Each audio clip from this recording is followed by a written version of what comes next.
Sveiki, aš esu Greta Raševičiūtė ir pakalbėsiu apie priekinio kryžminio kelio raiščio traumą.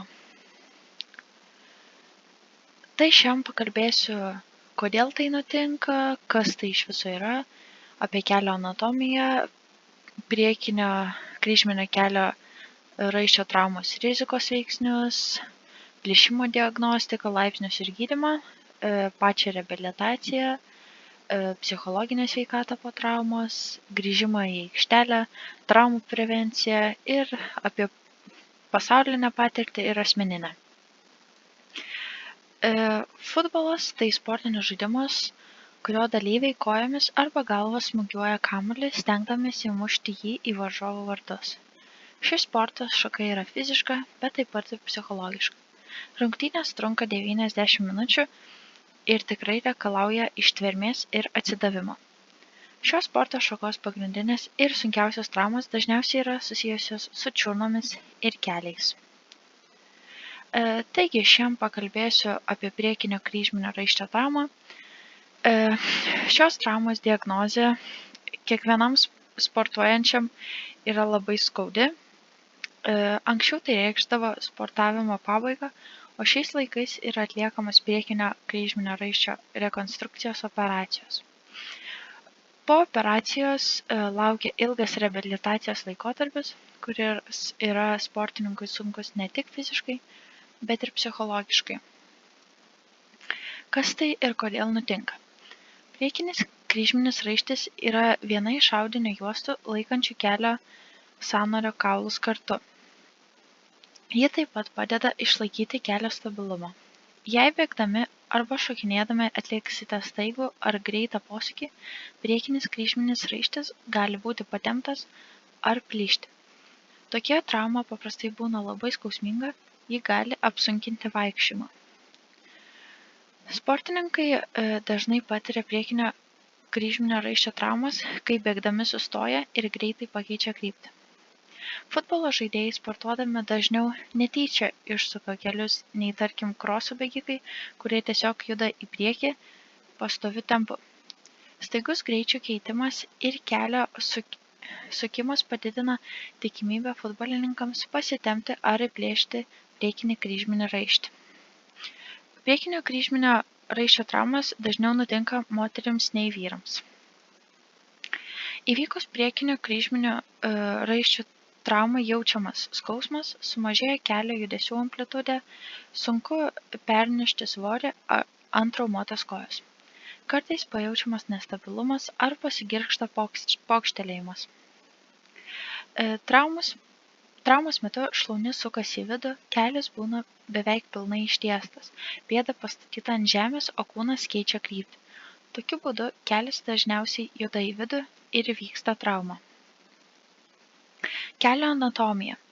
Pagal paveikslėlį kairėje pusėje galime matyti sveiko kelio anatomiją ir matome, kad priekinis kryžminis raištis, tai yra anterior cruciate ligament, yra sveikas ir nei kiek neįplyšęs, o dešinėje matome nesveiko kelio anatomiją, kurioje yra matomas pilnas priekinio raiščio įplyšimas.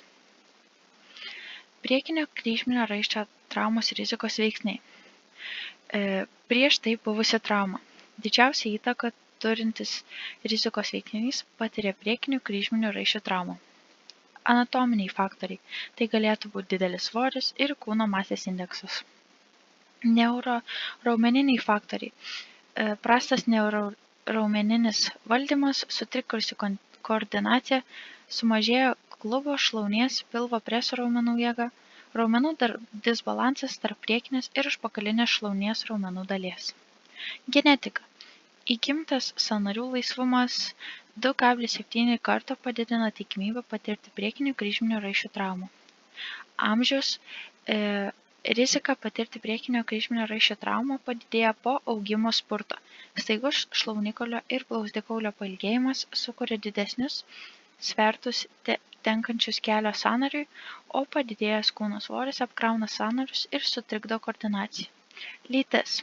Moterys turi nuo 2,5 iki 6,2 kartų karto didesnė tikimybė patirti priekinio kryžminio raiščio traumą priklausomai nuo sporto šakos, sportinio meistriškumo, lygio ir amžiaus. Priekinio kryžminio raiščio plyšimo diagnostika, laipsniai ir gydymas. Diagnostika tai galėtų būti Lachman testas. Pacientas guli ant nugaros, pažeista koja sulenkta 20 laipsnių kampu per kelio sąnarį. Testuojamas asmuo viena ranka apima blauzdos dalį esančią po girnele, o kita ranka stabilizuoja šlaunį, laikydamas ją virš kelio sąnarių. Švelniu judesiu blauzda traukiama į viršų, tokiu būdu vertiname, kiek blauzdikaulis gali pasislinkti į priekį šlaunikaulio atžvilgiu. Tais atvejais, kai raištinė struktūra nėra pažeista, poslinkis į priekį yra sustabdomas. Tam, kad įsitikintume, kokia yra tikroji pažeistos kojos raiščių būklė, tą patį testą atliekame ir su kita koja, o gautus rezultatus palyginame tarpusavėje. Po šio testo patvirtinti diagnozę gali tik magnetinio rezonanso tomografija, kuri tiksliai parodys, kas ir kokiu laipsniu yra įplyšę. Plyšimo laipsniai. Pirmas laipsnis – nedideli mikroplyšimai, sąnario laisvumo nėra. Antras laipsnis – dalinis priekinio kryžminio raiščio plyšimas su kraujosrūvomis, padidėjęs blauzdikaulio pasislinkimas pirmyn šlaunikaulio atžvilgiu. Pastebimas nežymus kelio sąnario funkcijos sutrikimas. Trečias laipsnis – visiškas priekinio kryžminio raiščio plyšimas, didelis kelio sąnario nestabilumas. Gydymas. Pirmo ir antro laipsnio priekinio kryžminio raiščio plyšimai dažniausiai yra gydomi konservatyviuoju būdu. Trečio laipsnio plyšimai gydomi chirurginiu būdu. Operaciniam gydymui dažniausiai taikomas artroskopinis metodas, kurio metu atliekami maži pjūviai, todėl yra mažesnė intervencija ir pasiekiami geresni bei greitesni gydymo rezultatai. Pagrindinis operacijos tikslas – atkurti kelio sąnario stabilumą ir atgauti prarastą funkciją. Atliekant priekinio kryžminio raiščio rekonstrukciją yra naudojami specialiai parengti transplantai iš kitų kūno dalių. Dažniausiai priekinio kryžminio raiščio transplantavimui naudojamas girnelės raištis ir blauzdos lenkiamųjų raumenų sausgyslės. Reabilitacija. Žmonėms, kurie gydosi konservatyviuoju būdu, konservatyvus gydymo būdas taikomas vyresnio amžiaus žmonėms ir vaikams, jeigu jų aktyvumo lygis yra žemas ir nėra kitų kelio sąnario struktūrų pažeidimų. Vaikams siūloma atidėti operaciją, kol kaulo augimo plokštelės bus visiškai užsidariusios. Taip pat reabilitacija yra pusiausvyros lavinimas, kuris gerina kelio sąnario stabilumą, didina raumenų jėgą, padeda greičiau sugrįžti į buvusį aktyvumo lygį. Taip pat atviros kinetinės grandinės pratimai padeda greičiau atgauti prarastą keturgalvio ir užpakalinio šlaunies raumenų jėgą. Kelio įtvarai padeda sumažinti nestabilumo jausmą ir rekomenduojami pacientams pasirinkusiems konservatyvų gydymą. Žmonėms, kurie gydosi konservatyviuoju būdu, reabilitacija gali užtrukti ilgiau, kol grįžta į buvusį funkcinį aktyvumą, lyginant su operuotais pacientais. Žmonėms po rekonstrukcinės operacijos reabilitacija prieš priekinio kryžminio raiščio operaciją padeda atsigauti greičiau po jos ir grįžti į prieš tai buvusį sportinį lygį. Kuo jūsų raumenys prieš operaciją bus stipresni, tuo jūs geriau jausitės po operacijos ir greičiau pasveiksite. Pagrindiniai reabilitacijos tikslai prieš operaciją. Sumažinti kelio sąnario tinimą ir uždegimą, atgauti normalią judesių amplitudę, atgauti normalų eisenos stereotipą, pagerinti kojų koordinaciją ir padidinti kojų raumenų jėgą. Reabilitacijos trukmė įvairių autorių nuomonė trunka nuo 9 iki 12 mėnesių. Reabilitacija turėtų būti suskirstyta į skirtingus etapus. Tai yra ankstyvasis reabilitacijos etapas,